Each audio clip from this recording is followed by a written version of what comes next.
mogul in the making as well, Mercy Abang. Please, a round of applause for her as she makes her way to the stage. Joining her on the stage is Hamzat Lawal, who is an environmental activist and anti-corruption crusader, who also co-founded Follow the Money and leads that team there as well. And he has successfully used his advocacy measures to influence government policies to positively affect the welfare of various communities. A round of applause for Hamzat Lawal.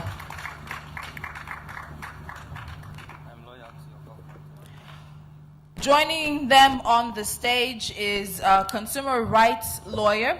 He's also leading what is argumentatively, that's not the word, we'll find the word when it comes to me. It's lunch. This is what happens when you eat and then you're trying to get back into it.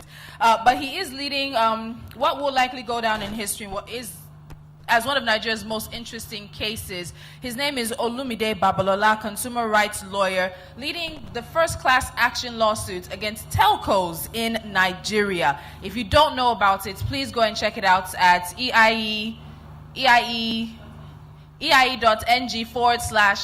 action.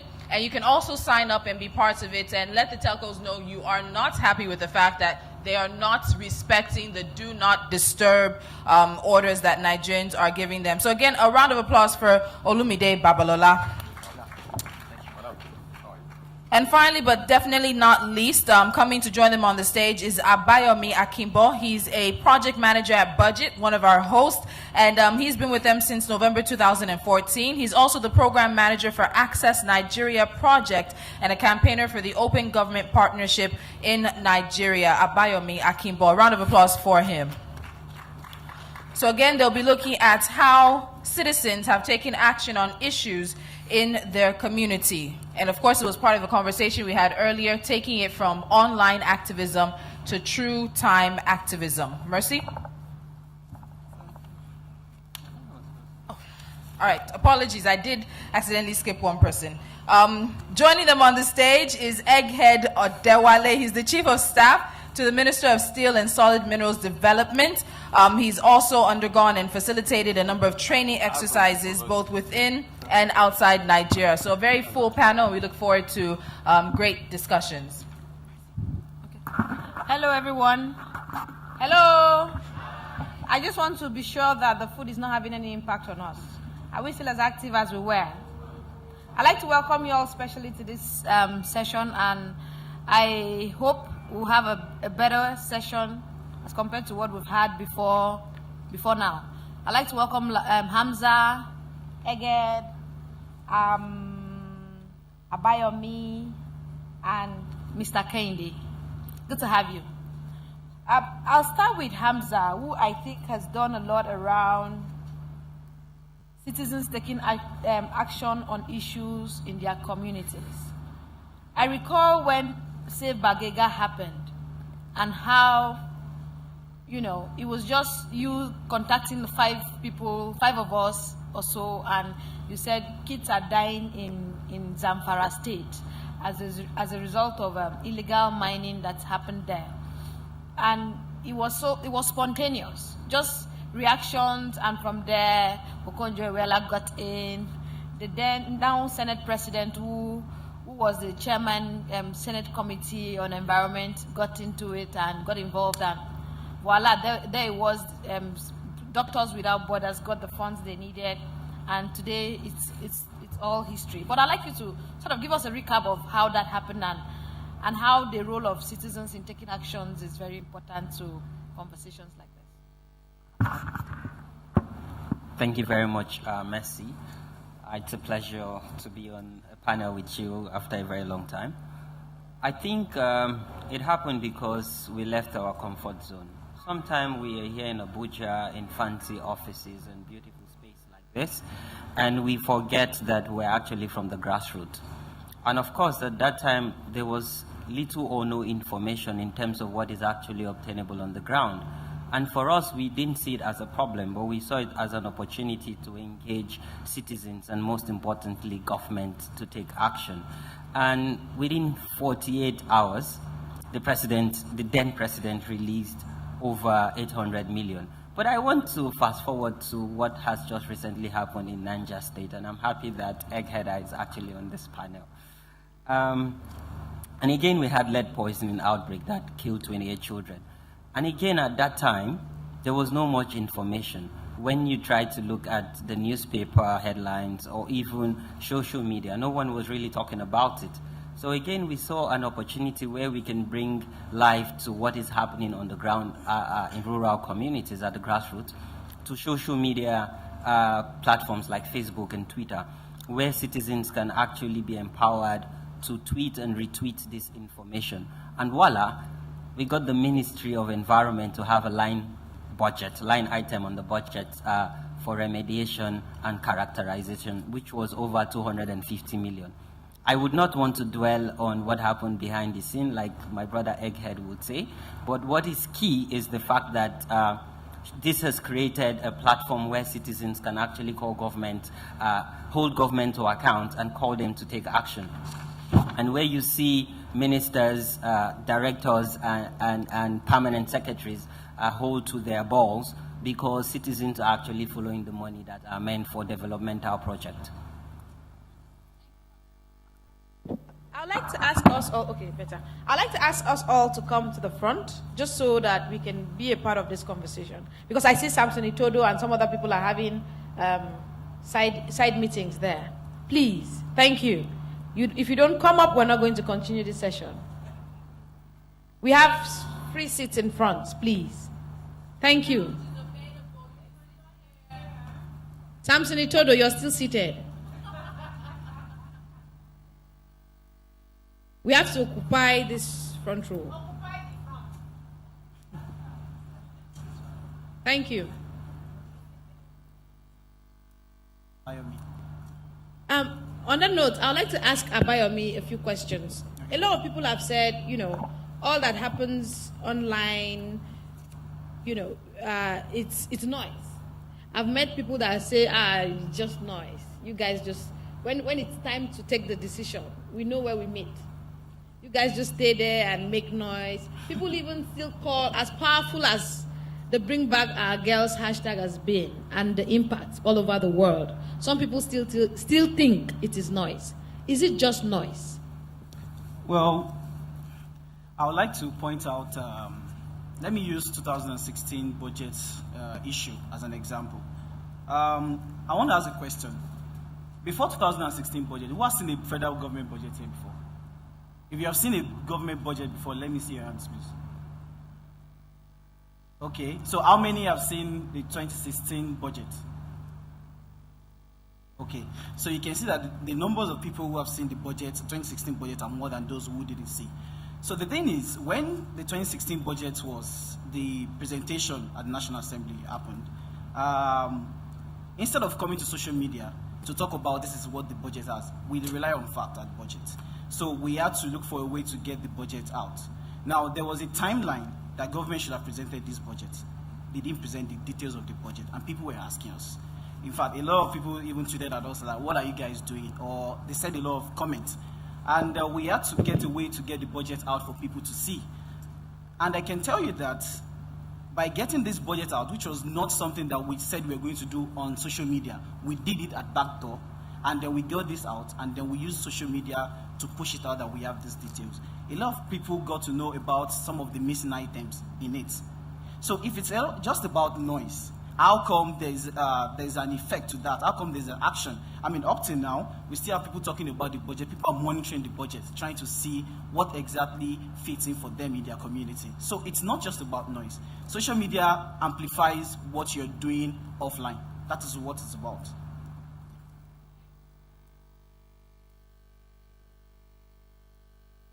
Ararumi, Mende, Olumide, I think I'm...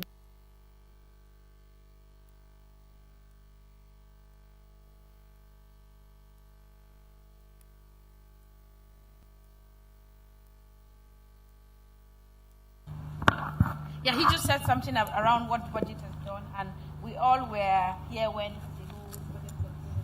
And thanks to budget, actually, that led us to what happened and what was padded and what wasn't padding and what was inserted. But again, there's still the issue of citizens understanding that they have the power to push. They have the power to ask and demand for accountability. And that also informs how they react when there are policy issues to demand, to ask questions around it. For instance, if organizations like Budget was not proactive or don't walk around, where they weren't walking around budget and allocations, I'm sure we would have moved on. Like he asked from 2016, from years before now, to when they started working around budgets. How many of us have seen the budget? Because it's all shrouded in secrecy. How do we come together as citizens, away from organizations like Budget? It might not be Budget, it might not be Code for Hamza that works around lead poisoning and communities. It could be health issues. It could be other issues that, it could be about elections. How do we come together away from our various handles screaming about it? How do we come together as a force to demand for accountability from government? Thank you very much, Mercy.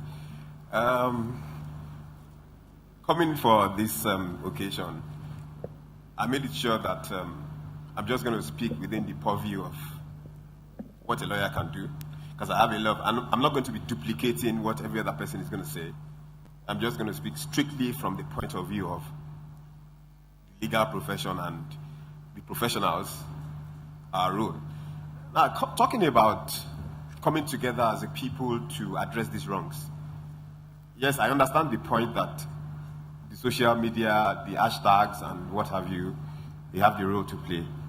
But I've always said it. It might not just be enough for us to just say, okay, on social media, we have made all the noise and we are fine. I remember the first time I met Gbenga Sheson in the company of Mr. Ojo. There was this bill that was going to be passed by the National Assembly on, what's that bill called now? Apart from the cybercrime. Yeah, the cybercrime, the one that talks about digital rights, thank you.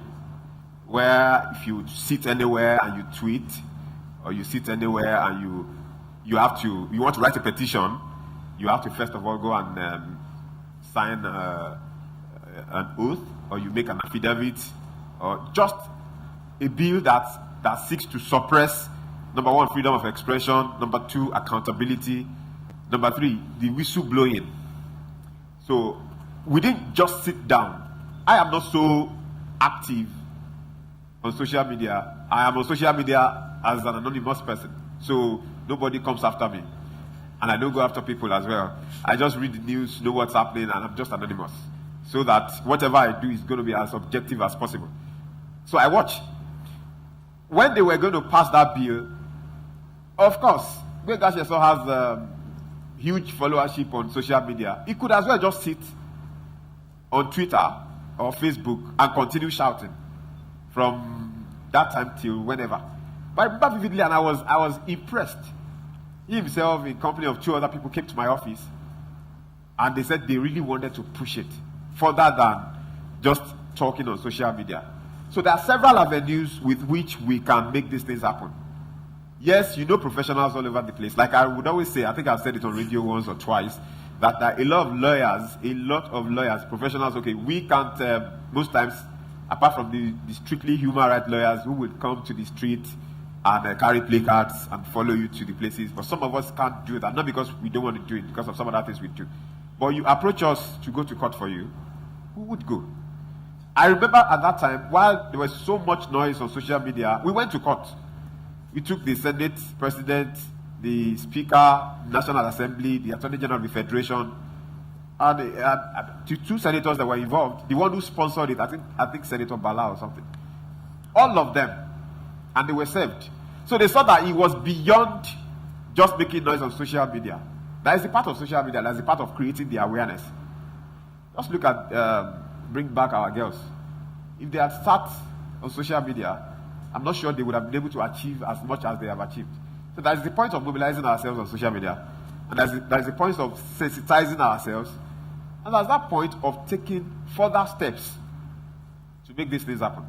So, as a group of people, as Nigerians, we all need to make this conscious decision that whatever it will take, apart from just, I'm not sure all these, they have representatives, the decision makers have representatives on social media, but sometimes, I don't know whether Mr. Ugulesi is still here, sometimes they might consciously suppress, it is possible, they might consciously suppress the information they pass to them.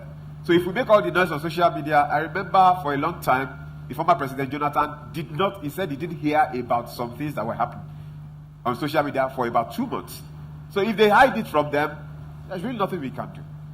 So there is the point of the social media, and there's the point of making conscious effort to see that our agitation goes beyond social media. Thank you. So away from the noise, we have to organize. Very well. I think for Egghead, I'm just confused if I should attend to him as a citizen, because he's a big-time citizen journalist and a government person. But I'll please attend to you today as a government person.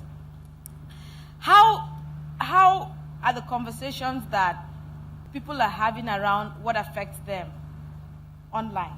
How is it being received over there? And over there, I mean, from the 3-arm zone. You know, we're having people talk about the budget. We're having people question a lot of things that is going on. People are talking about recession, no palliatives, what is government doing, and so on and so forth. And at some point, you feel like it's just noise. And is that how it's being received there? How do they look at social media conversations and people asking for accountability and transparency from their end, especially knowing that this government is a government that promised anti-corruption, change, and whatnot? Thank you, Mercy. I thought this question should have gone to Tolu Ogunlesi. But I'll make an attempt. And I'm going to sort of broaden the space of the media that we're talking about, so that it's not just social media, and it's not just, left for Twitter and Facebook and maybe Instagram, because these are the sort of most popular platforms in this part.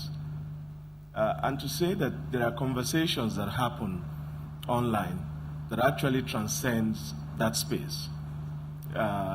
Often not, these conversations go to other kind of mass media platforms like radio, televisions, and maybe not in a coordinated manner, but there are things that people pick up online that are reflected in the commentaries that you listen to on radio. So those who are in government, first and foremost, are human beings. They operate within the same market, the same environment, and most of them that I know, either directly or indirectly, at least consume information, even if they cannot operate within that space. But it must be understood that the age of passion, of emotions that they had, didn't have all of the things that we have now. So they didn't pass through that age. They didn't have they were more sort of straitjacketed into cultural, compartments. How you speak to the elders, how you speak to those in authority, and they tend to want to see people online in this form. So when you go outside of that norm, you are seen as being rude, as being, impudent and all sorts. But to come back to your question, definitely, the conversations that go out online actually affect or, largely impute into conversations in policy decisions. For instance, the budget opera of 2016 has actually had significant impact and input into the exercise for 2017.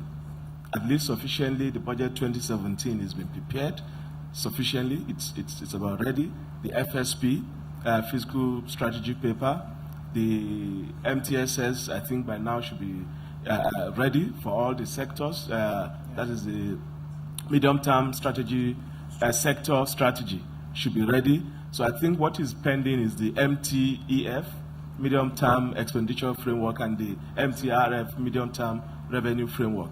By the time you pull all of these materials together, you're able to, come up with a budget that is more responsive to the yearnings of Nigerians, that is more responsive to the issues that were raised in 2016, and that is able to address a number of stuff or concerns that people have raised thus far. But I can tell you, even if those who are in authority or in government or in public office do not usually respond, top of their feet to all of the issues, all of the queries that gets to them, either online or offline or, indirectly, they tend to take some of those feedbacks, or some of those conversations as feedbacks that they are not all of that as wicked as people expect. And sometimes people tend to, stand on the soapbox and voice or verbalize different, intents as what they actually intend to, put into policies. And again, one thing is to have good policies. Another thing is to have an effective implementation of the policies that, gives back the kind of impact that people desire. But you must also know that the kind of conversations that are ongoing sometimes are out of this world, I must mention that, and sometimes are unrealistic. So the person who is in public office has this, responsibility to balance between what is realistically possible within the time and the resources that is available to him, because he has to manage those resources, people, capital, as well as be able to use it to get the stuff that people want. Hamza mentioned the case of Shakira, where a press statement was responded to, but it's not everybody in government that will respond to this. Basically, because it's not everybody that have the same attitude to these issues. So if you are able to contextualize a person, what is the history of the person in the public office? Where is the person coming from? What is the person's attitude to even the media space, that is being spoken about? I think that will properly, help you to define whether or not, but generally, the online media space, mass media have helped to, citizens, have helped those in public offices to get feedback from citizens about the decisions that they make on behalf of the people. So definitely these are effective platforms, and they are very strong ones too. I want to assume that you've been making good cases for the conversations that are going on online. As a senior citizen, as a senior online citizen. So I'd like to throw it back to members of the audience. What are your questions for my panel? And if you stand up, I'd like you to introduce yourself, your name, your organization, and just one question. So I'll be taking from my, 1, 2, 3, 4, 5. Okay, let's take 5 questions to start with. Do you have a mic? Okay, please.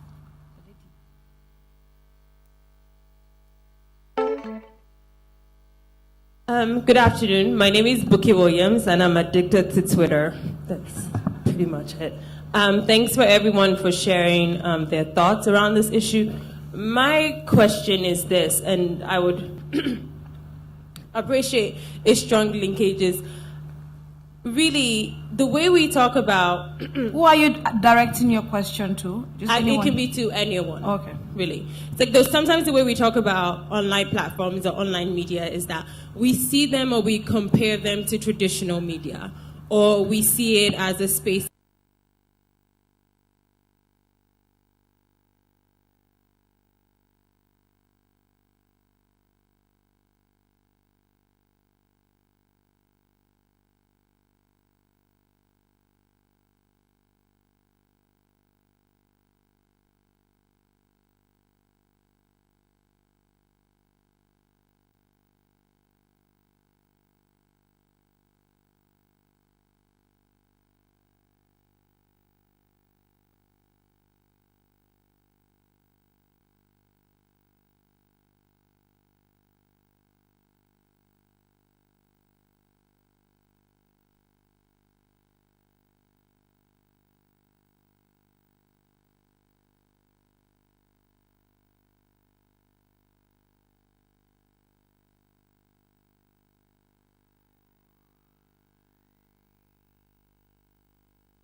that will be implemented in the fiscal year. But my concern here is that, mostly at times, citizens are not aware, you are not being carried along while, the MDAs are exercising such kinds of MTS, medium-term success strategy, which I feel that might supposed to have come. It has to be people-oriented, or people, something that is, of their own needs and demands. But unfortunately, you wouldn't have of it, and even some of the state development plans, most of the governments, state governments, and even at the federal level, there was a national strategic plan as well. But none of such kinds of activities were people's-oriented. So I am so confused. How can I measure the rationale, for people's, to have made input in the budget which will reflect their wishes and aspirations as well. So kindly, I don't know, how could we be advised so that we can, citizens can take part effectively in the processes right from the onset? Thank you.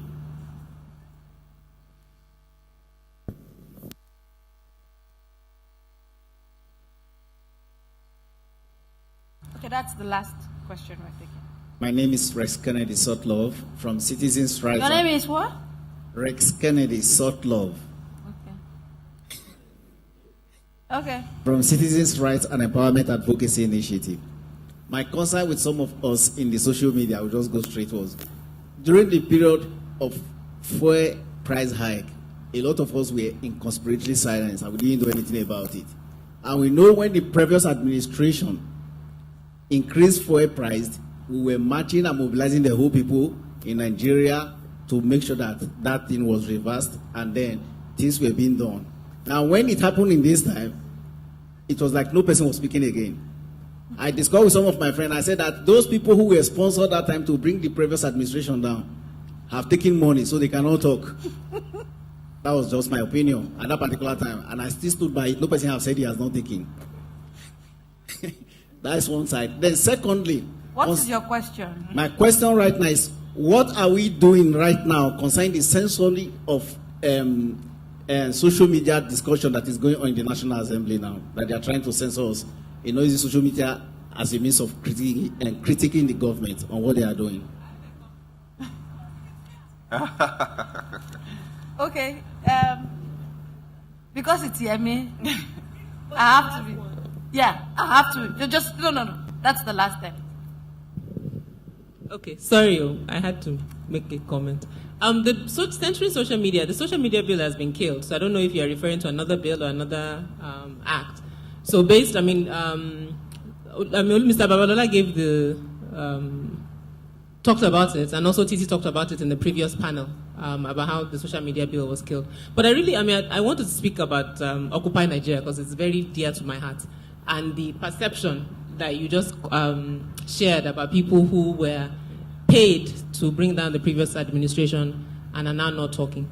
Let us be very clear, and I know as an organization we stand very much with Occupy Nigeria and the fact that we did protest against removal of subsidy. But at the time in 2012, our narrative was very, very clear. We're saying that it's not an issue of just removing subsidy, that what are they doing structurally to the oil and gas sector to deregulate it completely? And that's what we called for, number one. Number two, we also talked about waste in government. And as we've seen in the findings that have come up under this administration, there was a lot of waste in the previous administration. So if the narrative then was that we needed to remove fuel subsidy because the government could no longer afford it, the issues were number one. Two, were you actually counting for it properly? So you were saying that, our borders are porous, so we don't really know who's smuggling what. Whose responsibility is it to police your borders, number one? Number two, as we've seen now, the number of liters, I don't know the numbers off the top of my head, but the number of liters of consumption of petrol has dropped drastically because it's now more expensive. So who was consuming all the so-called liters that we were subsidizing before? There have been 3 or 4 reports under the fuel subsidy scam. Nobody has gone to jail or nobody has been held responsible for it. So we were very clear about what we were fighting for then. And even this time around, when this fuel price was increased. We did say this government was making the same mistake because it has refused to deregulate the sector again. So let's make no mistake around those who, let's be clear, I don't know who you are referring to because you didn't mention any names, but I thought it was important to state clearly EIA's position on the issue. Thank you. Okay, so I don't know. Maybe we can start with it. Okay. I was actually also going to start from Desmond, right? But I think Yemi captured that quite appropriately. But just to add that there was actually protest. Whether it did not gain the kind of momentum, it's a different... Again, you spoke about censoring of citizens. But do you suppose that people can be harassed or conscripted into public rallies or protests? Because, no, I don't think it will be right. Because if in one instance you speak about allowing the rights of citizens to protest or not to protest, then saying that people did not protest because you feel certain things have changed, I think it sort of contradicts, what exactly you try to espouse. I mean, people protested, it didn't gain momentum, that was for a different reason. Again, the context changed. People inclusion in the processes. I don't know about the state development plans that you mentioned. The process that I mentioned is about federal government budget processes and things that needed to be done to, realize a budget for 2017. Again, in the preface, when this session started, I had mentioned that conversations that go on online actually have impact on policy decisions, ultimately. Whether people oppose certain, decisions of government or did not, there's a way that sometimes government responds, even if tokenistically, to those conversations. So some of those concerns are factored into this. Perhaps what you want is a process in which government begins to go around the country to say, come and contribute, or pull people from other places. There are different ways that citizens can contribute into decision-making processes. But I'll give you, 2 examples to sort of vitiate even that. And I've had the experience before at the subnational level, in which I thought about all of these, romantic ideas about whether or not take governance back to the people. We had a budget process, and I'm sure the folks at Budget would confirm this, in Ekiti, when Kayode Fayemi was the governor. We had a budget process that goes to the communities to pick issues that the communities want as part of the budget year. That did not make them to re-elect the man. In Kano State, there was a governor who, for every council meeting, publishes the report of council verbatim in the newspapers. I'm not sure how many people have taken those reports, analyzed them, to put the man on his toes in terms of what he did right or did not do right. It's only his predecessor, and because of squabbles between them, that is now calling him to question. So what is the degree to which we even want to, ensure transparency or accountability in governance if existing experiences does not lend itself to certain critical, inputs or insertions that sort of, increases the conversation or improves the conversation rather, and sort of puts those who have made attempts towards some of these, glamorous ideas about what accountability or transparency entails, to put them on a good pedestal and say, okay, it is because I was transparent or because I was accountable that people, became sort of enamored of me.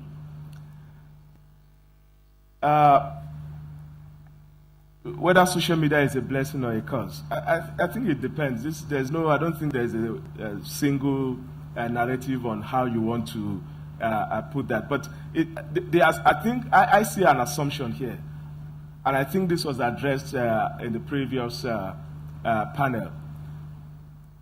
There's nothing, in my own estimation, sir, and I think I sufficiently have a good grasp of social media. There's nothing that is happening on that space that is entirely new. What you are seeing is innovation, creativity.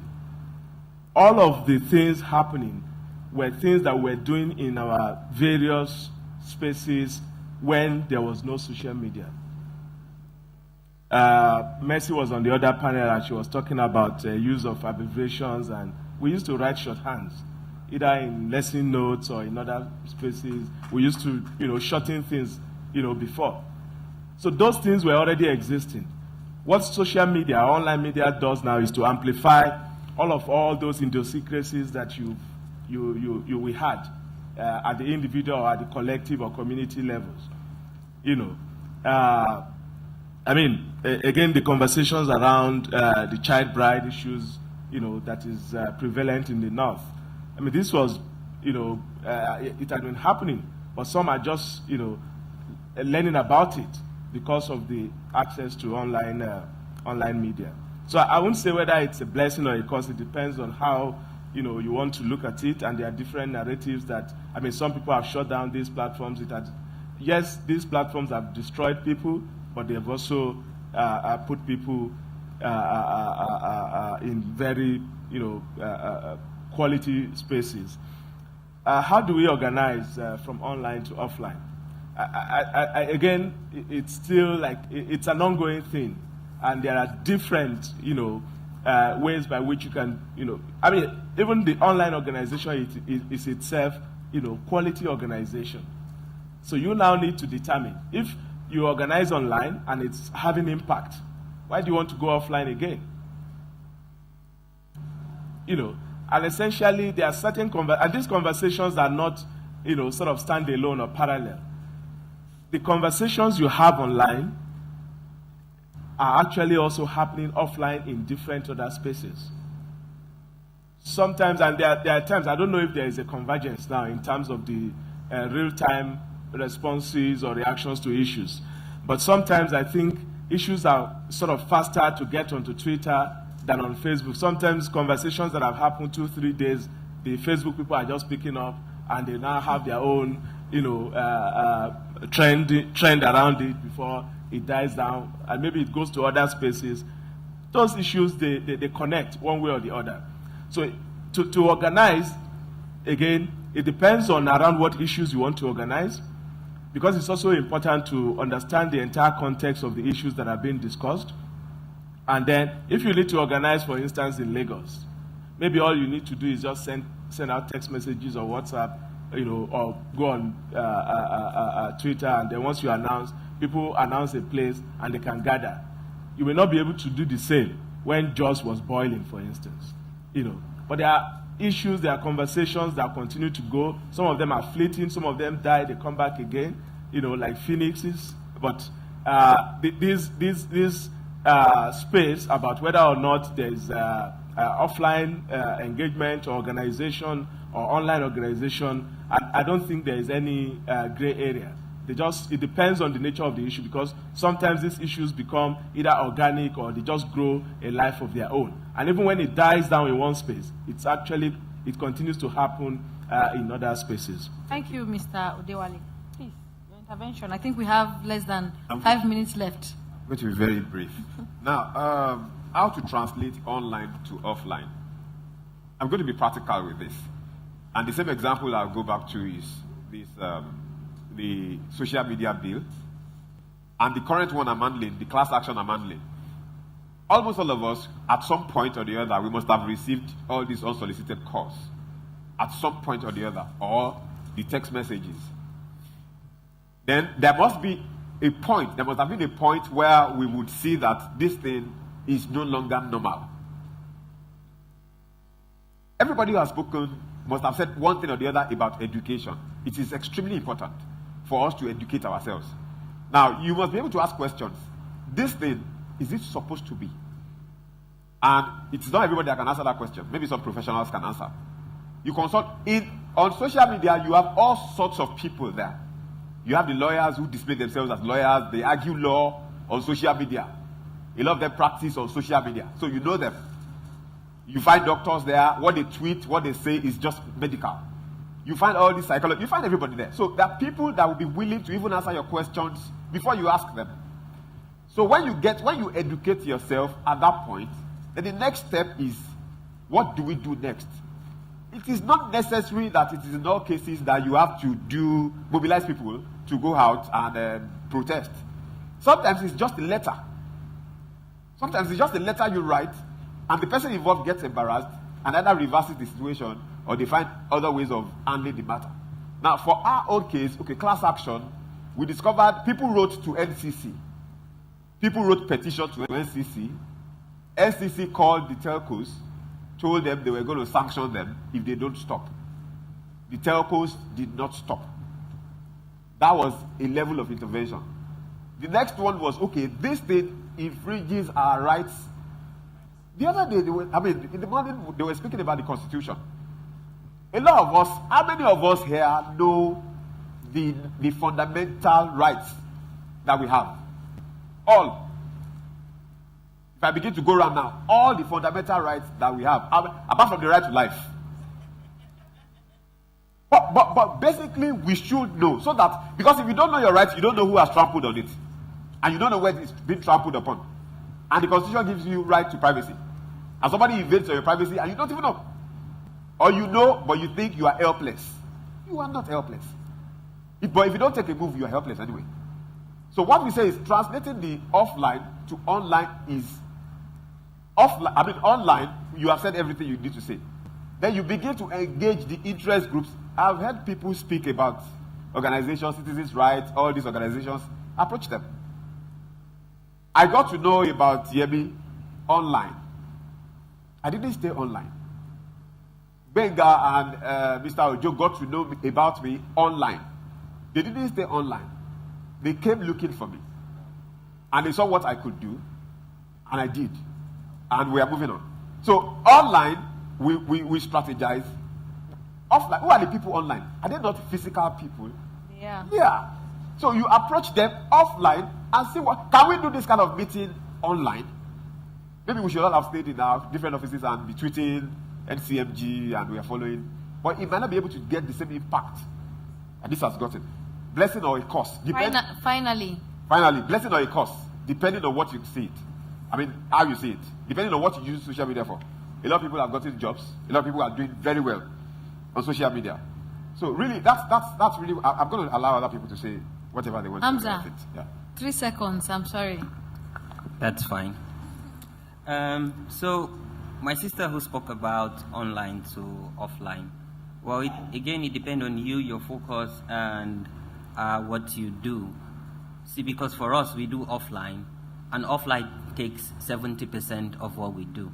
Because, again, we don't want to cause civil unrest. So you have to ensure that the information you're putting out there is actually verifiable and it's true. So we don't do online, offline. We do offline, online, then back to online, offline rather. So, of course, social media is a blessing from where I'm coming from. Because we did an analysis and say if before the invent of technology and social media, what would have happened to Bagega or Shakira? Probably it would have taken more than 20 years to get government to respond. And of course, we tweet about this information online. So imagine if we have to go and pay a newspaper to carry the picture. You can tell how much you would have to pay to have them put it on the front burner. My sister, you talked about rural community. Sometimes we try to forget that knowledge is different from information. So when you go and get information, there is a knowledge in that space where you derive that information. I can tell you that visiting different communities in Nigeria, I've learned a lot than the knowledge I've actually given out. So when you go there, you have to respect their space. And just quickly, just to mention the Make Nigeria Stronger, because I see you're wearing the one.org t-shirt. Do we all know that the World Bank has given our government $500 million US, and our government in turn has given $1.5 million to the 36 states and FCT, which amounts to over 400 million naira, to provide healthcare services across the country? But what is happening on the ground and how are we ensuring that we would hold government to account? Because this money is not captured in the 2016 budget. This is a special intervention.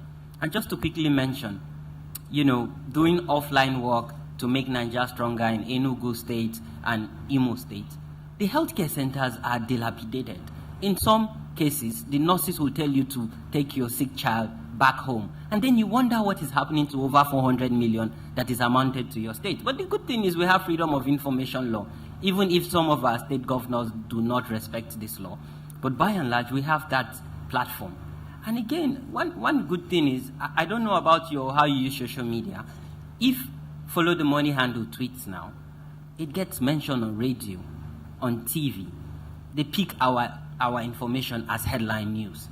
So again, that's why we're always careful on what we put out there so that, we don't get misquoted, like the journalists call it. Thank you. Thank you. Let me state that you can only question what you have information of.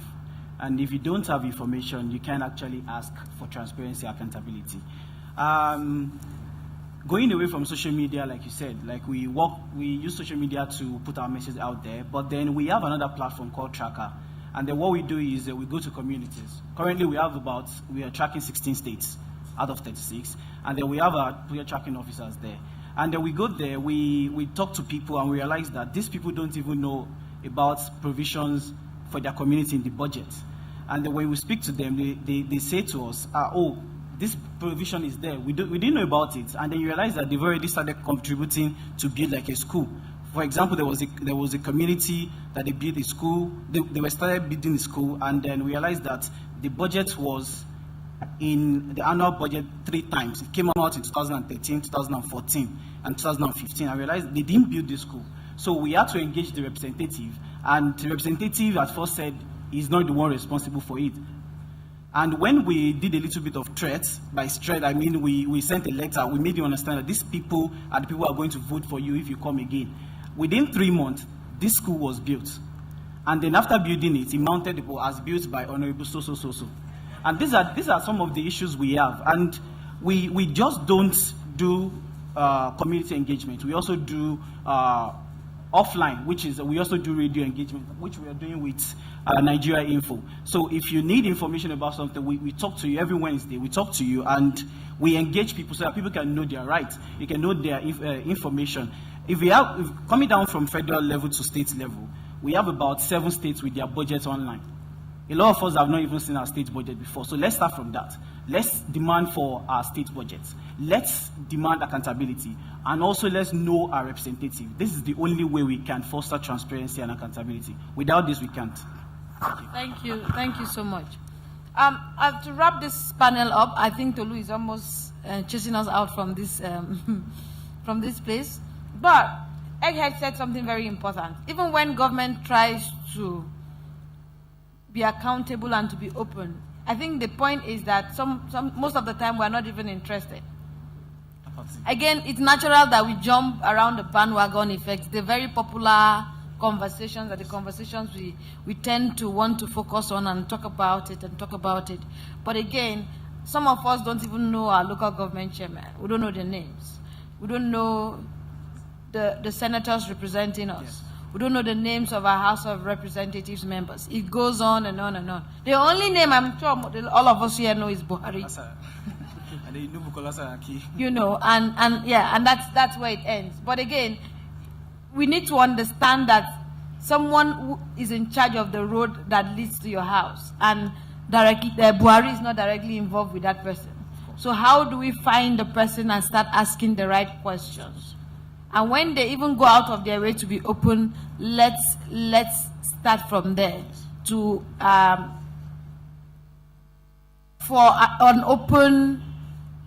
call for open government, to call for accountability and transparency. I want to say a big thank you to my panelists. They've been great.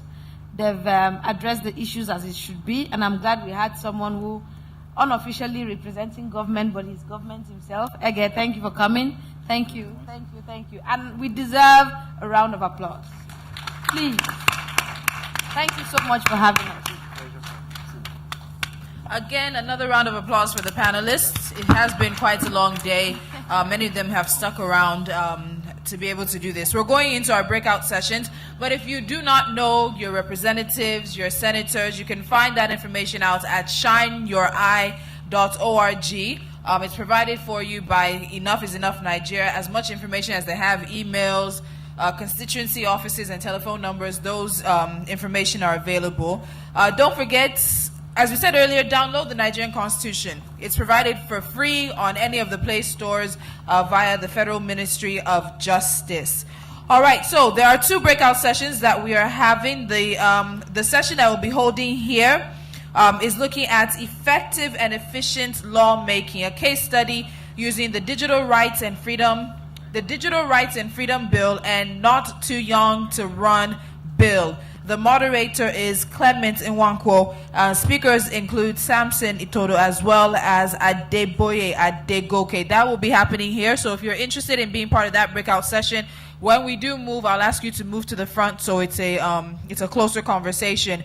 In the dining hall will be the session on Content Policy Workshop, using tools with responsibility.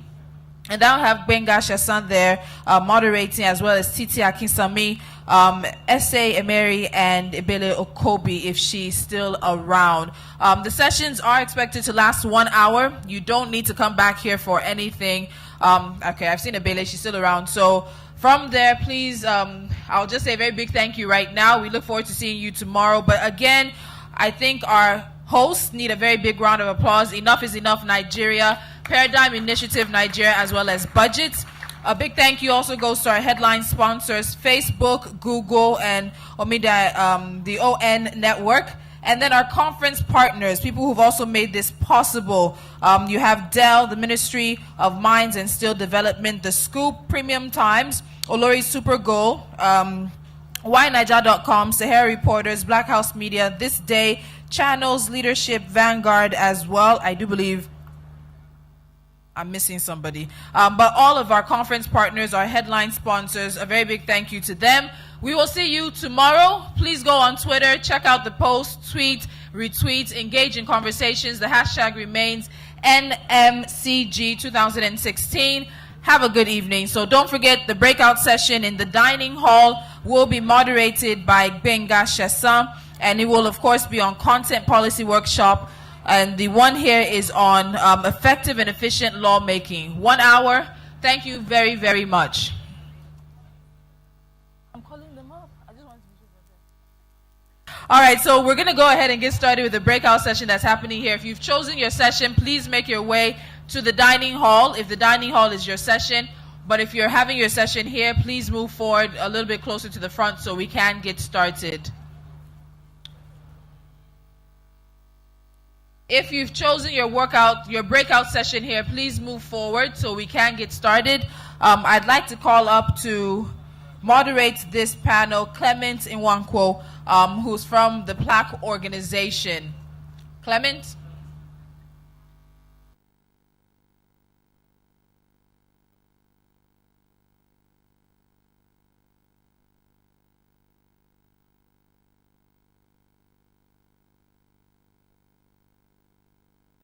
Opportunities to see the details of many of these bills, but that's the work that Plaque has been doing.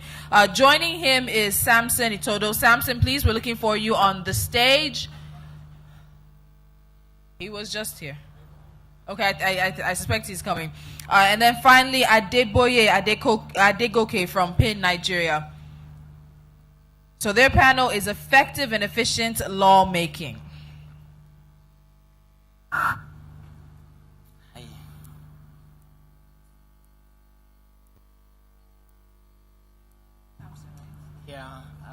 That's him coming there. Okay. Good afternoon, ladies and gentlemen. Forgive me, I have some challenge with my voice this afternoon. It's not usually like this.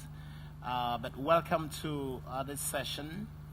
And Samson is walking right up and joining us right away.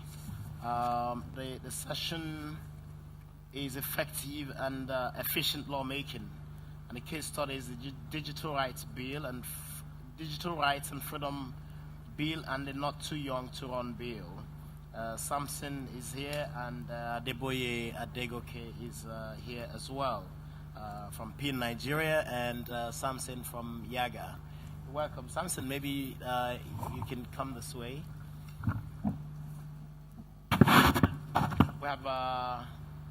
We have an hour to do this. We should have started about 10 minutes ago, so we really need to get running right away. The two bills that are in question are bills that are still going through the National Assembly process. They're embedded in National Assembly and are at different stages of going through to become law or to be chalked out at some stage. The first one is Digital Rights and Freedom Bill, and the other is the Not Too Young to Run Bill. Both bills are going to have to go through two different stages. The Digital Rights and Freedom Bill would go through the normal legislative process that a bill needs to go through, but the Not Too Young to Run Bill has constitutional implications and would need to go through the National Assembly process, but beyond that as well, the State House of Assembly, where the National Assembly agrees with it, that it becomes part of our laws. And when you look at the provisions of the Constitution, and this is talking about the Not Too Young to Run Bill, there are several provisions that limit the age limits for people to be able to run for elective office. If you want to run for president, you must be of a certain age. If you want to be governor, you must be of a certain age, and Senate and the House of Representatives. This bill seeks to lower the age so that the younger people who constitute the bulk of our population,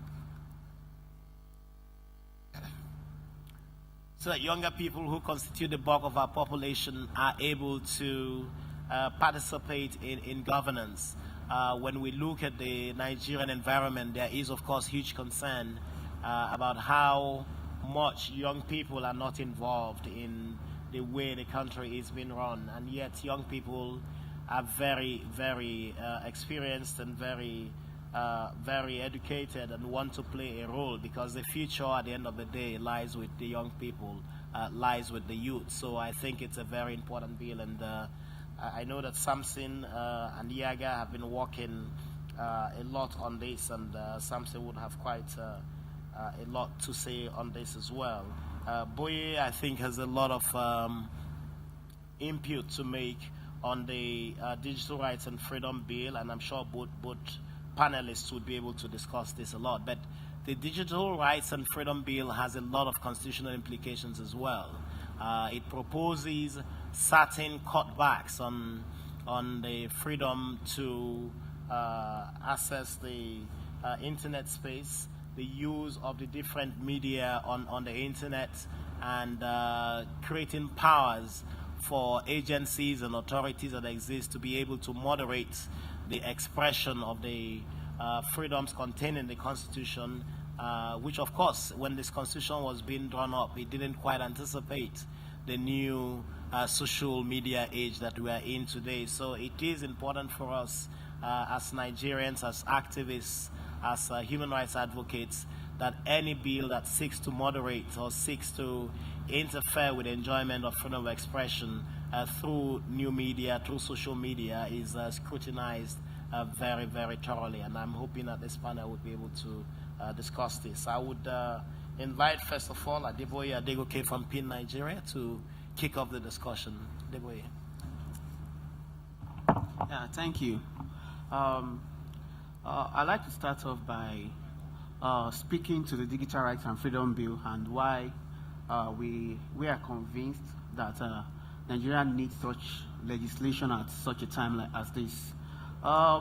If you look very well into what has happened over the time in the last couple of years, especially with the advent of the digital media space, of the internet generally, with all that has been happening, you would notice a trend in terms of policy reaction from government.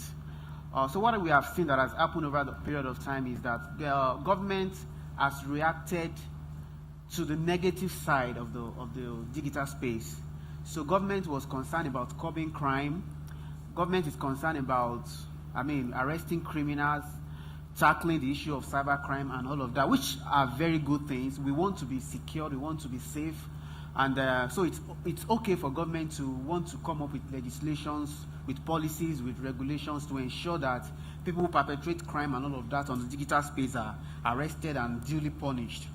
But it is very important for us to have a balanced conversation, because I always argue that for every one evil that happens on the digital space, there are about 5 good things that are also happening there. But sometimes we exaggerate the negative side of the digital media, of digital space, and we say, oh, people are doing this on digital media, people are kidnapping, people are doing all sorts of evils, people are committing cybercrime and all of that. So so in a way to balance conversation around legislations or regulations around the digital space, it's one of the reasons why the Digital Rights and Freedom Bill conversation came up, to say, okay, we've had enough laws that is attempting to clamp down, to say, don't do this. If you do this, you will go to jail for 30 years. If you do this, you will go to jail for 50 years and all of that. How about a bill or a law that says that encourage positive participation, a law that assures you that if you are carrying out your business on the digital space, or even if you are just expressing yourself as a citizen, that you are guaranteed of your right to free expression, your right to privacy, and those basic rights that have been provided for by the Nigerian Constitution. So that was what gave birth to the Digital Rights and Freedom Bill. Those were the kind of thinking behind drafting of the bill. I think that would do as an opening statement from me. Thank you. And Samson? Thank you very much. The Not Too Young to Run bill, it's a bill that seeks to open up the political space for citizens to participate effectively in the governance of their country. If the definition of democracy is government of the people, for the people and by the people, it means everyone should be part of the process, because democracy is not government of the old, for the old and by the old, but government of the people.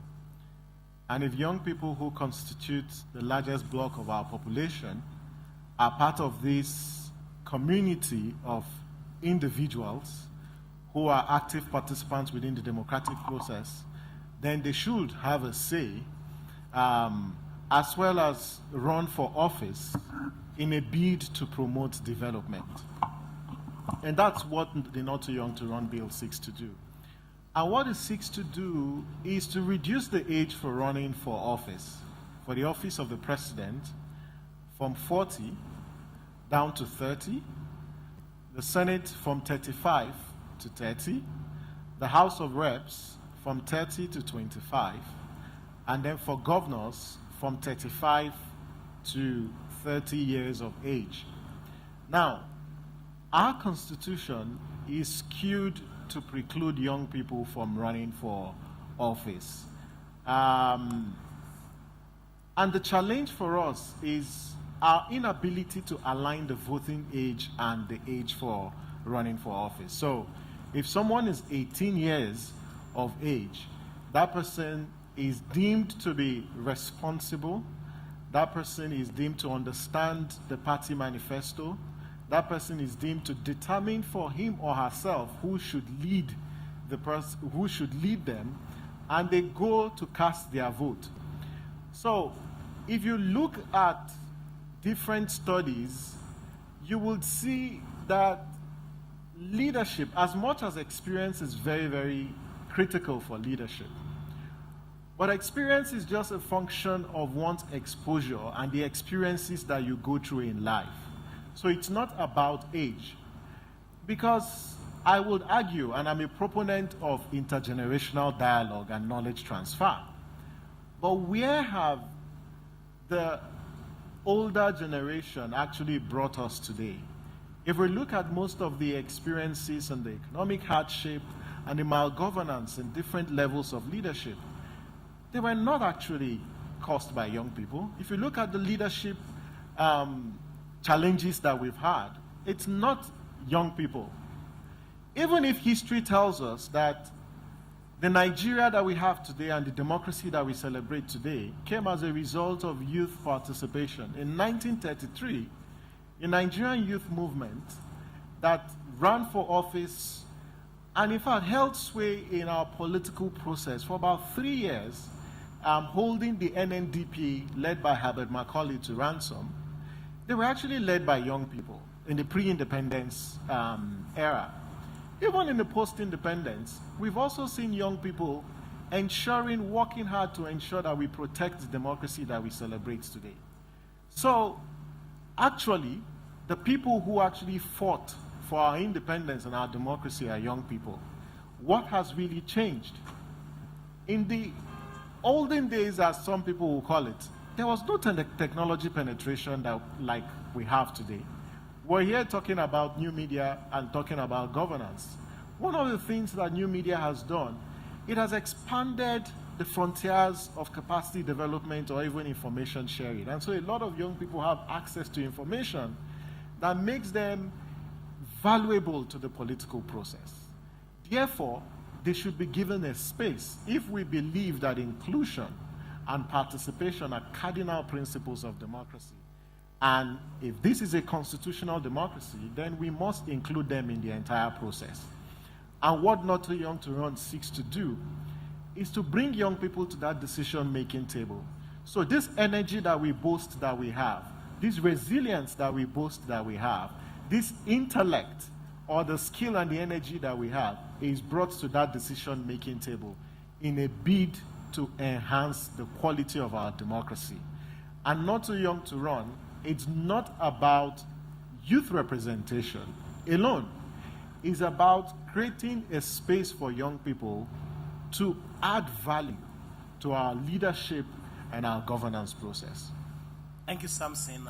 Both have made opening statements, and I'm sure that you're ready to take them on. And maybe the first thing to do is actually put a question to you and Samson, and then we'll take more comments or questions from the audience. First of all, there are challenges with social media and the kinds of freedoms and rights that are manifested or have manifested. But there have also been reactions from the government that have really become a major challenge. In the last couple of months, we've seen quite a lot of social media activists being arrested by state governors especially, and huge monitoring of the social media space by governments at all levels. In fact, it appears, and I wish Egghead was here, that the government has recruited a huge battalion of social media monitors that are busy, and this is quite serious, Yemi, that are busy monitoring what everybody is saying and doing and tracking social media activists. Now, the question, I think, is, of course, the government expresses the view that a lot of the comments and a lot of the statements being made in the social media, some may threaten national security. Of course, in an environment where national security is defined more in the taste of who is in power rather than the state. How do you manage, or how do you think you can advocate for the passage of this bill, given that those responsible for passage of this bill and who would sign it into being have their own concerns about the freedoms that the bill seeks to promote? Okay, thank you. So this is a very, very interesting question, and it's a very familiar conversation around the social media especially.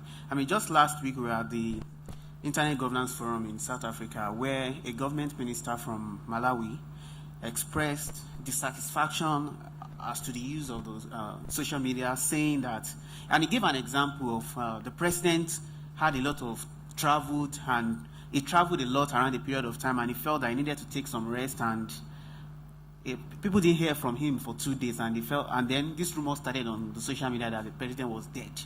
And the Malawian, I mean, the representative of the government of Malawi was asking that question at that forum, that we need to look for a way to control the social media so that this kind of rumor don't spread. And this was my response to him. Yeah, in the first instance, the president was going to take a rest for 2 days. But the president didn't deem it fit to talk to his citizens. Then somebody somewhere on a computer or on a phone tweet or post on Facebook that the president is sick. Then somebody picked it up and said the president was sick and now he's dead. And it became a rumor, and you are here hungry. The question I posed to him is that, do you have people who even tweet on behalf of the president? So I told him that the social media is like a town hall. It's like the new town hall, and it is important for government to engage on that platform. The only reason why rumors will spread about government is because government is not talking to the people. If the government and are communicating with the people, if you tweet something about the government, all I need to do is to go and check what Garba Shehu is saying about that thing, or what Femi Adesina is saying about that thing, because I believe that these are the official spokesperson for the government. So that's tackling the issue about what people say. Then the issue about clamp down on bloggers and all of that, I mean, that has become a very serious issue. And I think it's something that just comes with power. When you are in power, you want to make sure that you control what people say. I mean, you want everything to go into, to your advantage. But one thing that I think the digital space has done is that it has created a level playing field. What happened before we got to this stage was that the traditional media, it was very easy for government to control it. It was very easy for government to decide what kind of information you get from the traditional platforms. And if you are practicing as a journalist in those days, and you are too antagonistic to the government, all they need to do is to pick you up and all of that. But then there are millions, 80 millions, 100 million people tweeting, posting stuff. How many people do you want to go after? We have seen cases of some bloggers that were arrested, and this is our usual response to those kind of situations. We say to government that, yeah, you have your own concern, and there is this conversation about national security. I mean, the unfortunate thing about national security is that it is always defined to the advantage of the people in power. And I'm going to give a very, very recent example. Recently, there was an election in Edo State. And 2 or 3 days before that election, President Buhari was in Edo State campaigning for the candidate of the APC. Then, in less than 48 hours later, we hear that for security concern, that election cannot go on. And I say, security did not stop the president from going to Edo State to campaign. But 2 days later, security concern, because of that, the election cannot hold. I believe these are ways in which government just play the national security card to achieve their selfish objective. I believe in that election that the ruling party had ulterior motive for postponing that election. That's my personal opinion, by the way. But it's just to highlight how governments play around the word national security to abuse citizens' rights. I'm going to give you another example. Premium Times did a report sometimes this year, to report that there are certain governors in the South. They gave example of Delta State, Rivers State, and I think Akwa Ibom State.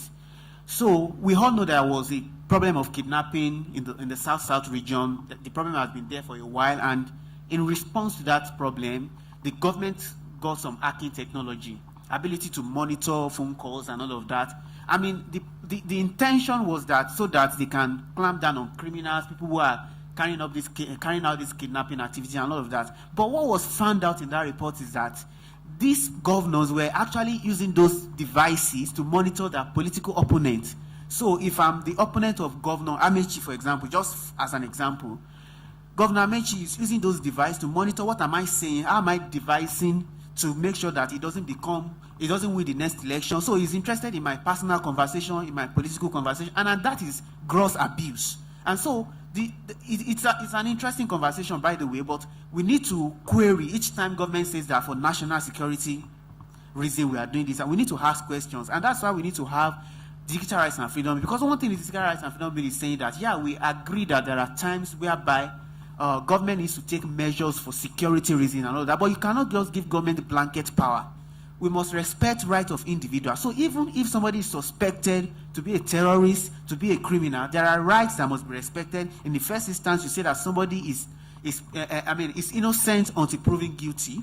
And so if you are going to, for example, say we suspect that somebody is planning a terrorist attack, for example, and you are going to go into his phone or into his communication, you should not just give anybody that blanket power to at any time go into anybody's email conversation or anybody's phone conversation. There has to be procedure, and that's what the Digital Rights and Freedom Bill has done. The bill says that in case of where government needs to take extraordinary measures, these are the procedure that needs to be followed. It's not that somebody just has an ultimate power to do whatever he likes, to say, okay, and I'm going to give practical example. So now we have APC in power, and there is PDP, so there is a boy that is always criticizing the government, let's say a Fani Kayode, for example, and because he criticized the government feels that we need to shut him up. The government puts hacking technology to be able to see who is sending emails to. That is wrong.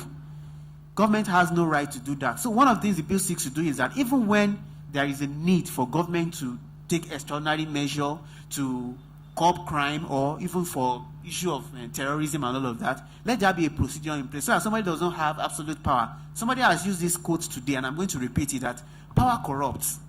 Absolute power corrupts absolutely. So when people have unusual power to do certain things, you can be certain that that power will be abused. And in conclusion, I'm going to give you a very, very practical example of something that happened to me personally. So I have a personal friend who works with the DSS, and he put a call to me some days ago, and he said to me that there is a friend that I have that he's trying to get in touch with. So I said, what's the name of this friend? So he mentioned his name. Okay, so I said, what is the problem?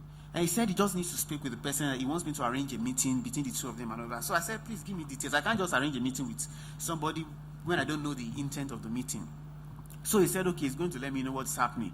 So he said that there is a guy that they have been trying to get, and the guy has not been picking his call and all of that, and they now did a kind of search and found out that this, my own friend, and this guy, they have been talking a lot, that they are very close. So they believe that if they get my friend, they'll be able to get the guy they are looking for. So Anna asked a further question, that, is this official or personal? Then he said it's personal. Now, you see what I'm talking about. This guy works with the DSS. He has access to the equipment that DSS has. But because nobody is asking questions, for his personal reasons, he uses those equipment to monitor private people, to pursue his personal objective. Those are the kind of things you cannot let happen. And that's why we need a bill like the Digital Rights and Freedom Bill. Thank you. Thank you, Boye. I think Boye raises a very, very key question about phone tapping. It's become very rampant these days, and not just at the DSS level, but at the level of state governors. And hopefully in pushing this bill, it will help to protect voice calls of people and the signals. But maybe it protects it to the extent that evidence gathered cannot be used in a trial, but it doesn't protect you from your private information becoming accessible to individuals working in some of these agencies or bodies that might have this. And it's a major privacy concern in the light of the constitutional guarantees to privacy. Now, we're going to go back to Samson, because Samson, you talked a bit about the not too young to run bill, and you made a very important point about the independence of this country being the responsibility or having been fought for by very young people. If you look back, you've even had someone as head of state that was just about 30 years old. So in reality, I don't think it's a question about the intellectual capacity or ability of the young person to run.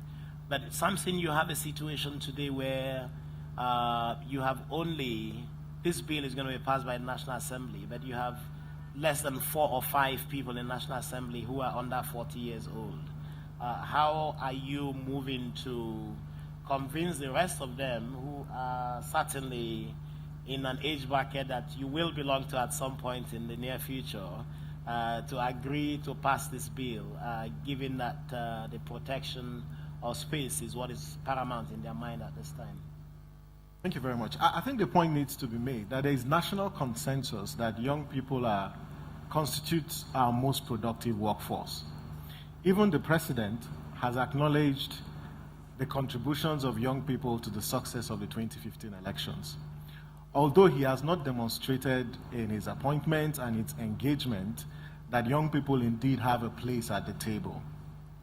Now, if you look at the National Assembly, and I quite agree with you, there are about 0.000% of young people who are between 18 and 35 in the House of Reps, and it's for very obvious reasons. And we cannot have a conversation on the need to review the age for running for office without situating the conversation on the nature of politics in Nigeria. The fact that when you disempower young people economically, you cripple them politically. When I have to pay 25 million or 27 million naira just to get a nomination form to run for presidency, then you know there is a problem. If I have to pay millions of naira just to get a party nomination form, I'm not including all the other fees that I have to pay, whether admin fees or ward level fees or those associated fees. It makes it very, very difficult for young people to run for office. Then also look at the lack of internal party democracy within our parties. And that's why the second pillar of the Not Too Young to Run bill promotes independent candidacy, where you don't necessarily have to belong to a political party to run for office. But what are we doing? You've got consensus within the House of Reps, I suppose, with the Speaker disposition to including young people in decision-making process. The Speaker has demonstrated commitment to the passage of this bill, and a lot of other lawmakers have also pledged support for this bill. To what extent that we will see that when it comes to the actual voting on the clause-by-clause amendment to the Constitution, is what we fold our hands and watch. But the bill has passed the first and the second reading. In fact, at the second reading, it wasn't committed to any debate, apart from the remark by the sponsor of the bill, Honorable Tony. Well, we are working and trying to lobby members of the Constitution Review Committee of both chambers. The truth is, we need 72 senators to vote in support of this bill. We also support of this amendment. We also need 240 House of Reps members to vote in support of this bill. We also need 2/3 majority of the State House of Assembly, which is 24 State Houses of Assembly, to vote in support of this bill. We also need the President to assent to an amendment to the Constitution at the end of the day. So you see, there are different layers, and everyone has a role to play. First, in contacting your legislator to actually vote in support of this bill, and asking them. And several groups and individuals have been engaging their legislators at different levels. Would like to see constituents at their local level placing demands on their legislators and asking them to vote in support of this bill. I share one experience with you. A few weeks ago, I was asked to speak at an event, and one of the senators was on the panel. And I told him this, that a lot of young people want this bill passed. So if you want our vote in 2019, then vote in support of this bill. And if you don't vote in support of this bill, then get ready for the punishment that young people will bring your way in 2019. Because the passage of this bill is not about the fact that we want young people to be in office. No. The key question is, how do you open up a political process that has excluded 60% of its population? Now, you can't say this is a democracy, and we come back to this argument. You can't say this is a democracy if it is not inclusive enough. And 60% of your population, asking them to wait until they are 40 before they can actually aspire for office, is injustice in every regard and in every respect. And we must, as a people, rise up and tap into the potentials that young people have to promote democratic development. And Not Too Young to Run is about democratic development. And that's the narrative that we are propagating within the National Assembly. That it's not young people coming to take the place of the elderly, but it's promoting intergenerational dialogue and knowledge transfer.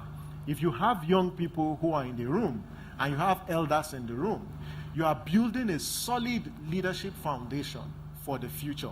If you buy the argument of the intergenerational dialogue or knowledge transfer.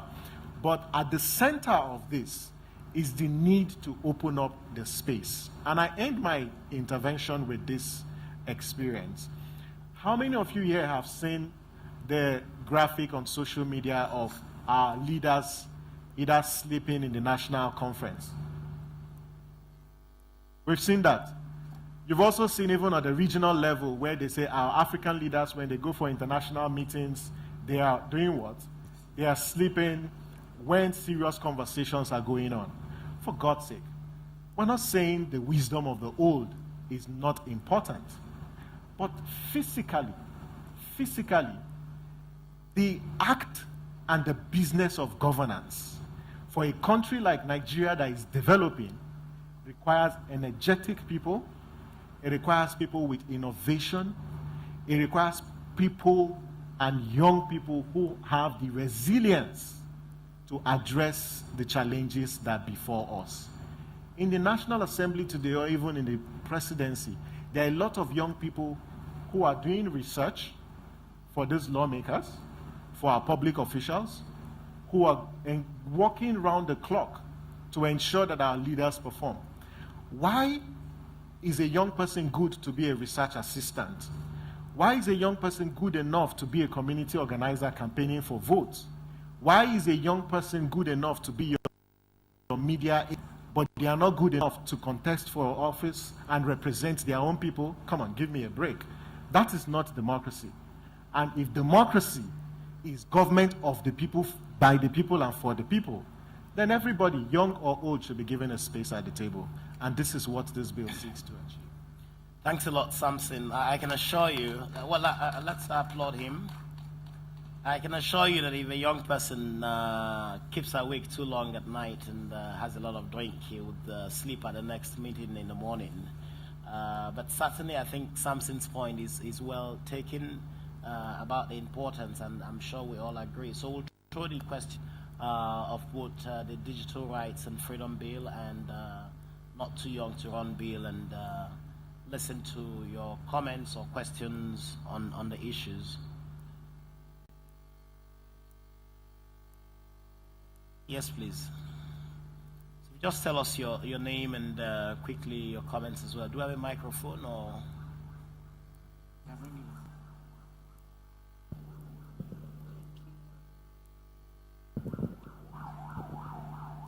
Good afternoon, everyone. My name is Suleiman Baraya, and I'm coming from Yalwa in Shandon local government of Plateau State.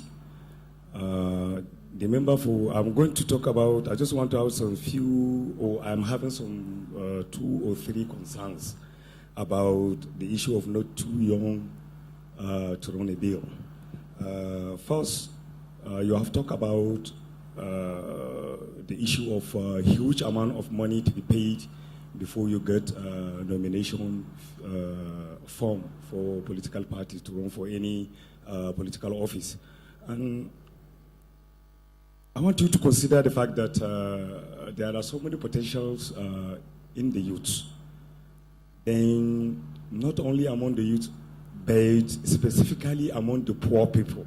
So as you are going to support this bill, I want you to be very, very careful to know that because of the huge amount involved in acquiring or contesting for any political office, then don't you think that the poor people are going to be deprived? Those that are not economically buoyant to possess, they are given the chance, but they are not having the economic power to go for that very particular thing. And that takes me to the second question, which is, let us look at the situation. Take, for instance, in Kwara State, where the father of the speaker, what is that his name? Sola Saraki. You know, he has been running Kwara State, and because he has the background, he has the political influence and everything, he made his son to be the governor of Kwara State, and also made one of his daughters to be a senator. And when Bukola was leaving, he also insisted that one of his siblings or relatives to again become the governor of Kwara State. Then, you know, this is all the issue that involves money.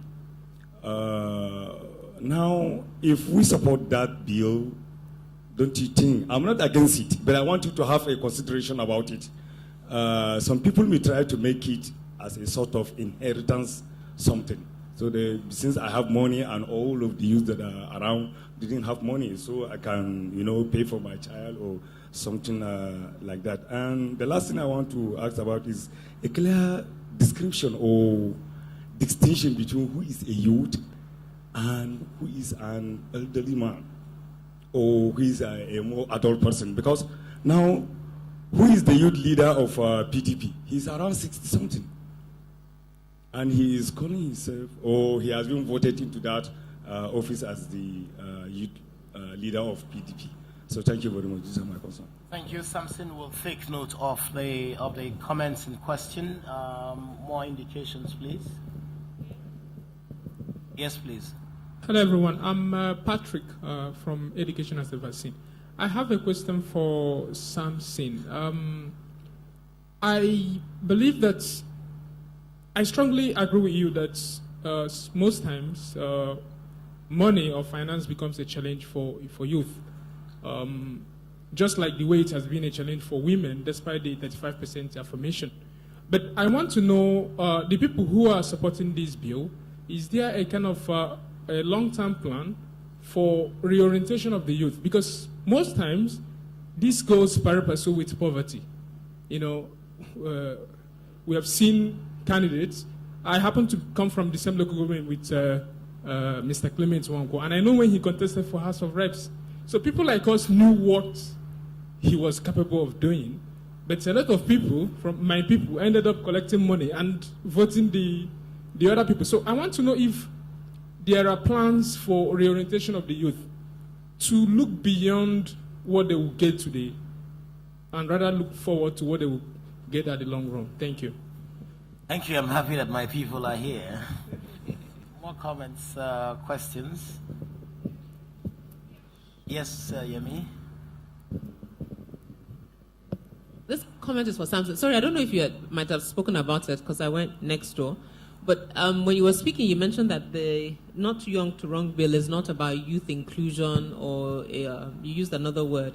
But I wonder, by the very title of it, Not Too Young to Run, if you're not playing that part of it more than what your actual objectives are. Thank you. Yes, please. We'll take two more and come back here to get the final comments. Okay, my name is Salisem Indaba. I'm from Digital Development Hub, Kano. My question or observation is with regards to Not Too Young to Run bill. That really we at youth, we appreciate such kind of moves. But so to add a little bit to it, and I want to hear from Mr. Sampson if he can shed more light about it. For me, also, you know, doing away with all such kinds of legal frameworks, you know, that is inhibiting youth from active participation in politics, is not only a factor. That I feel that, you know, is there any prohibition that maybe, so to say, maybe like the office of the senator, let's say that why shouldn't it be such that if a person reach or pass, let's say like 40 years or 35 years of age, he shouldn't be able to contest, you know, such kind of offices. I think that is, to me, need to have a such kind of, you know, needs and make it be all inclusive in the demand, such that it will still, we can still use the legal framework also to, persuade, use inclusion in the processes as well. Thank you. Thank you, Salisu. Your proposition is that in the next election, if somebody is more than 70 years old, he shouldn't run for re-election or for president, right? Okay, next. The last intervention. My name is Sesu. I have a question. Why isn't universal adult suffrage means that at 18 you can vote and be voted for? I was wondering why we wasted this opportunity. If we're going to review the Constitution, why not make it open for an 18-year-old to run for any office they like? Because even Nigeria, we've had people who are like 20 years who were been elected, and around the world we have so many people. So why are we still excluding people who are maybe 18 years or 20 years and putting it at 25? That's one. The other one is a contribution. I don't agree that, by the way, I support reducing the age. Like I said, I prefer it to be 18 to be open for everybody, so I support not too young to run. But I don't have any evidence to agree that if there are more young people in the system who are elected, the system is going to work better. I don't have any evidence to that. Rather, I have evidence that there are so many people I know, I could even call their names if it would offend people. I know people who are in the National Assembly at 30, 31. They're part of the problem. I know somebody who's been there for close to 10 years. He was there at 31. He's part of the problem. There's so many of them. The speaker, the SY speaker, was speaker at 37 years. I didn't see any difference he made apart from further compounding the problem. As a matter of fact, he was speaker. That's Dimeji Bankole, for instance. He bought the official residence of the speaker, made it his own personal property. That's being part of the problem. As a 30-something-year-old, I mean, for goodness sake.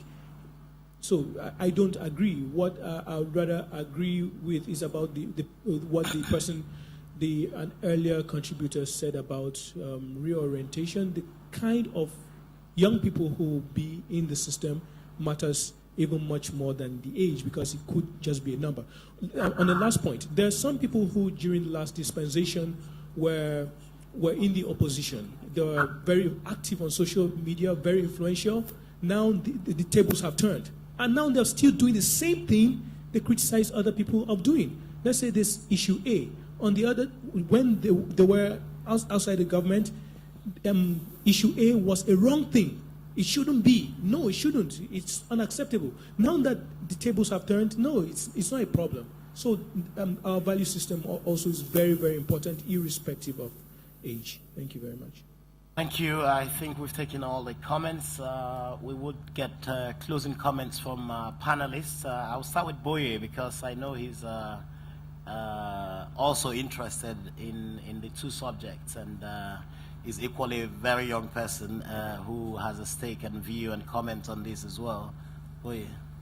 Okay, all right. Even though none of the questions are directly sent towards me, but I think I still have a view to share on the not too young bill and the comments that have come from the audience. So from the last person that asked questions, I'm referred to the universal adult suffrage being 18 years. I think you would require a level of maturity for whoever is going to be occupying certain position and all of that. As much as you have a right to vote, this is a personal opinion, by the way.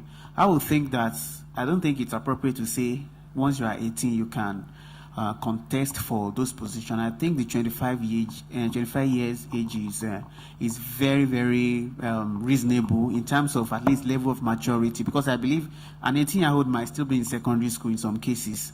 And I think that at that year, you probably don't even know what responsibility is all about. So that's my comment about that. And the other thing that I wrote down about, sorry, just a second. Okay, he also said something about, so there is no evidence to prove that even if young people are in power, that there will be any difference. You cited the example of Dimeji Bankole when he was speaker. My thought on that would be that I think the idea of the not too young to run bill, it's about picking a battle, picking an issue, and saying that why should young people be excluded from attaining to position and all of that. The issue about what you do, what you get, when you get there, I think is a different conversation entirely. I think that determines on individual values.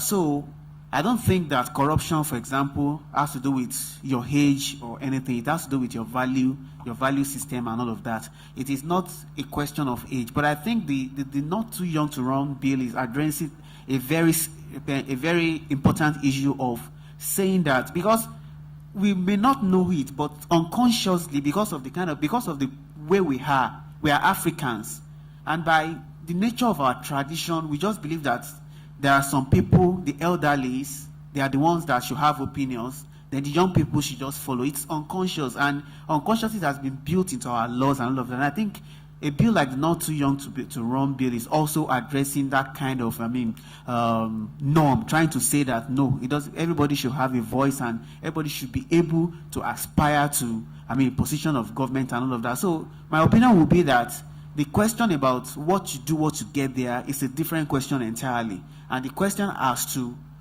who can aspire to be a leader or to be in an elective position, it's also a different question entirely. Thank you. Thank you. Samson. I see that a lot of people spoke on Not Too Young to Run. My brother, the law as it stands promotes familiocracy. So you've not even changed the law, and you've cited an example of what's happening in Kwara. So if you change the law, will anything change? My answer is something will change. And we must preface our intervention in the light of the trends and the paradigm we're seeing within the political process. In Adamawa State, Bamanga Tukur wanted his son to run for office. I don't know if you recall. What happened? Is he representing that constituency today? No, because there may be other external factors, no doubt. But we have seen cases in this country where people have risen up to say, no, we want to vote individuals who are competent, who will be responsive to our needs. But I think from the questions and the feedback, I think, please, with due apologies, we're yet to appreciate what the concept of democracy and the importance of inclusion. And that's why in my previous comment, I was more emphatic on the principle of inclusion. If what we practice is a constitutional democracy, inclusion is key. Do not exclude me on the basis of my age. Do not exclude me on the basis of my exposure or my education. First, I am a citizen and I have attained the age of 18, and so I should be able to participate. So if we agree that this is democracy and it's about inclusion, then let's open up the space for young people to participate. On money politics, there are a lot of structural problems that I'm sure Not Too Young to Run will not address. But the advocacy on the need to reduce the parasites of office, on the need to regulate campaign spending, on the need to deepen internal party democracy is very, very key. So I think that's a broader conversation. But what is important is we need to appreciate the fact that democracy is about inclusion. Young people need to be included. Women need to be included. Persons with disability need to be included. And our national youth policy, to answer your question, and I'm sorry I didn't preface my intervention by defining who a youth is. Based on the national youth policy, a youth is between the age of 18 and 35, and that's the benchmark that we're working with. When we talk about reorientation, everybody in this country needs some level of reorientation. It's not just young people. It's not just young people. Even the older generation also requires some level of reorientation. So if you say young people need reorientation, I tell you, every Nigerian does need reorientation. But why focus on young people? I understand the need for us to rejig our value system. There is need for us to continually reorientate citizens. But don't single young people out and say, hey, you guys are the only ones who need reorientation. Everyone does need reorientation, and I think our value system needs to be rejigged. But let's not forget that every individual is a product of the society that they come from. And so our behavioral patterns is informed by the norms that we all subscribe to as a people and our society. So if you say a young person is corrupt or a leader is corrupt, it's because they come from a society that either subscribes to some of these values. That is debatable. So I agree that we need reorientation. Everybody does need reorientation. Let's also focus our attention on the elderly who also need reorientation. But I must also make this point that there are young people who are credible, who are competent, who have integrity in this country. No one has come out to argue the fact or debate the fact that we don't have young people who are competent. So why not, is it not wise for us to open up the space so that these young people can get into office and change things?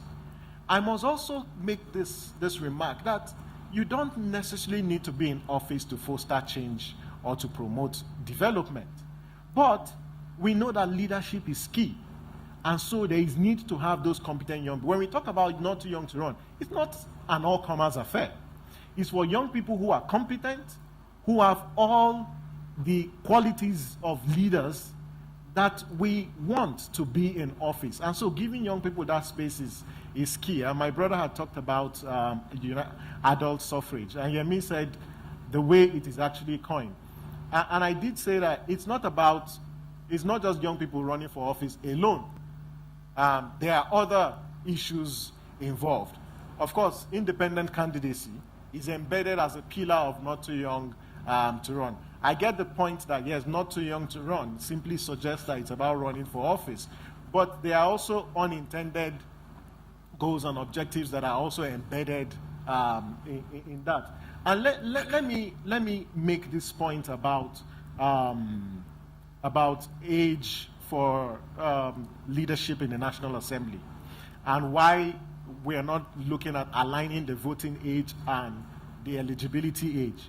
Mr. Clement, who sits here, is someone who supports young people. And he would agree with me that in the 7th Assembly, he led the team that ensured that this issue was on the templates that was used by the House of Reps in the people's session that was conducted in 360 federal constituencies.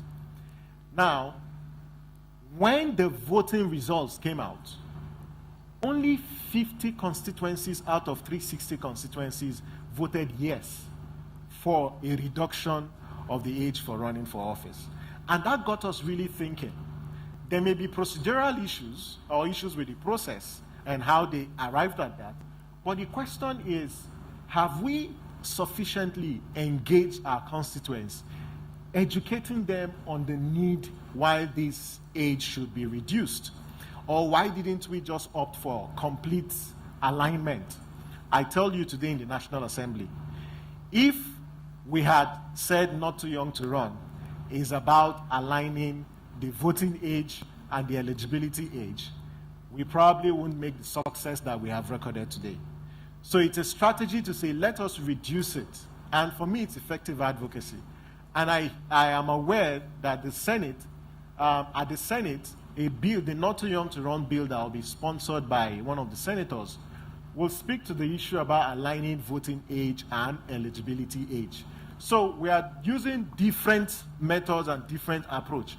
But what we have successfully done, and when I say we, not the IGA, what young people have successfully done using social media is to put this discussion on the table. And lawmakers today are talking about the need to review the age for running for office and to get young people on the decision-making table. It's key. Thank you very much, Samson, for your comment, and thank you both for your participation in this panel. I think the consensus is quite clear. There is no doubt that young people need to become more involved, and the conversation is of participation of inclusion and the need for young people to play a role, given that the future of this country really lies in them.